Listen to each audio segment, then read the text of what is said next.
ಎದ್ದ ತಕ್ಷಣ ಅದನ್ನು ನೆಪ ಇಟ್ಕೊಂಡು ಇಮ್ರಾನ್ ಖಾನ್ ಮುಗಿಸಿ ಅದ್ರೊಳಗೆ ಕಂಟ್ರೋಲ್ ತೊಳ್ಬೇಕು ಅಂತ ಏನಾದರೂ ಹುಚ್ಚು ಸಾಹಸ ಮಾಡ್ತಾ ಇದ್ದಾರೆ ಆಸೆ ಮೋನಿರು ಅನ್ನುವಂಥ ವಿಚಾರಗಳ ಕೇಳಿ ಬರ್ತಾ ಇದ್ದಾವೆ. ಇದು ಖರೇನಾಗಿದ್ದರೆ ಸತ್ಯನಾಗಿದ್ದರೆ ಅದು ನಿಜವಾಗಿಯೂ ಕಳವಳಪಡುವಂಥ ವಿಷಯ. ಒಂದು ಜನರ ಮನಸ್ಸನ್ನು ತಿಳ್ಕೊಳ್ಳೋ ಸಲುವಾಗಿ ಏನೋ ಮಾಡೋ ಸಲುವಾಗಿ ಮಾಡ್ತಾ ಇದ್ದಾರೆ ಇವರು ಅನ್ನುವಂಥ ಒಂದು ಸಂಶಯ ಒಂದು ಕಡೆ ಆದ್ರೆ, ಇನ್ನೊಂದು ಕಡೆ ಅವ್ನು ನಿಜವಾಗಿ ಮುಗಿಸ್ಬಿಟ್ಟಿದ್ದಾರಾ ಅನ್ನುವಂಥ ವಿಷಯ. ಇಮ್ರಾನ್ ಖಾನ್ ನಿಜವಾಗಿ ಮುಗಿಸ್ಬಿಟ್ಟಿದ್ರೆ ದಂಗೆ ಇದ್ದರೆ ಆ ದಂಗೆಯನ್ನು ಕರ್ಬ್ ಮಾಡೋದಲ್ಲ ಇಡೀ ದೇಶದ ಮೇಲೆ ಒಂದೇನಪ್ಪ ಅಂತಂದ್ರೆ ಡಿಕ್ಟೇಟರ್ ಆಡಳಿತ ತರುವಂಥ ಎಲ್ಲ ಸಾಧ್ಯಗಳಿದ್ದಾವೆ ಅನ್ನೋಂಥ ಮಾತುಗಳು ಇದ್ದಾವೆ.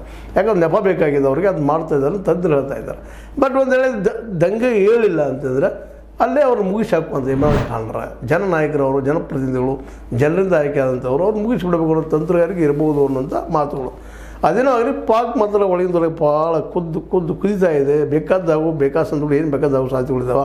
ಹೀಗಾಗಿ ಅದು ಜನಸಂಖ್ಯೆ ಆಗಿ ಏರ್ಪಟ್ಟ ಮತ್ತೇನೋ ಆಗಿ ಆ ಉರಿಯಲ್ಲೇ ಆಸಿಮ್ ಮುನೀರ್ ಸುಟ್ಟೋದ್ರೂ ಹೋಗ್ಬೋದು ಅನ್ನೋಂಥ ಮಾತುಗಳು ಕೇಳಿ ಬರ್ತಾ ಇದ್ದಾವೆ. ಅಲ್ಲಿ ಸುಲಭವಿಲ್ಲ.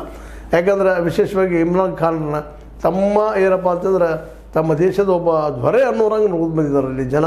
ಮತ್ತು ಜನ ಆಯ್ಕೆ ಮಾಡಿದ್ದು ಪ್ರಧಾನಿ ಆದಂಥವರು ಯಾವುದೋ ಒಂದು ಕಾರಣ ಹಾಕಿ ಅವರು ಭ್ರಷ್ಟಾಚಾರದ ಆರೋಪ ಹಾಕಿ ನಮ್ಮ ಆಸಿಮ್ ಮುನೀರ್ ಅವರು ಅವರನ್ನು ಒಳಗೆ ಹಾಕಿದ್ದು ಈಗಾಗಲೇ ಇತಿಹಾಸದ ಅಲ್ಲೇ ಅವರು ಮುಗಿಸ್ಬೇಕು ಅನ್ನುವಂಥದ್ದು. ಮತ್ತು ಈಗಾಗಲೇ ಅವ್ರು ಇಟ್ಟಂಥ ರೀತಿ ಜೈಲಿನ ವಾತಾವರಣ ಎಲ್ಲ ಗಮನಿಸಿದಾಗ ನಿಶ್ಚಿತವಾಗಿಯೂ ಇದೊಂದು ಭೀಕರವಾದಂತಹ ಏನಪ್ಪ ಅಂತಂದ್ರೆ ಡೆವಲಪ್ಮೆಂಟ್ ಪಾಕಿಸ್ತಾನದಲ್ಲಿ ಅಂತ ಹೇಳಬೇಕಾಗಿದೆ. ಈಗಾಗಲೇ ಇತಿಹಾಸದಲ್ಲಿ ಸಾಕಷ್ಟು ಆಗಿದೆ ಅಂಥವು ಡಿಕ್ಟೇಟರ್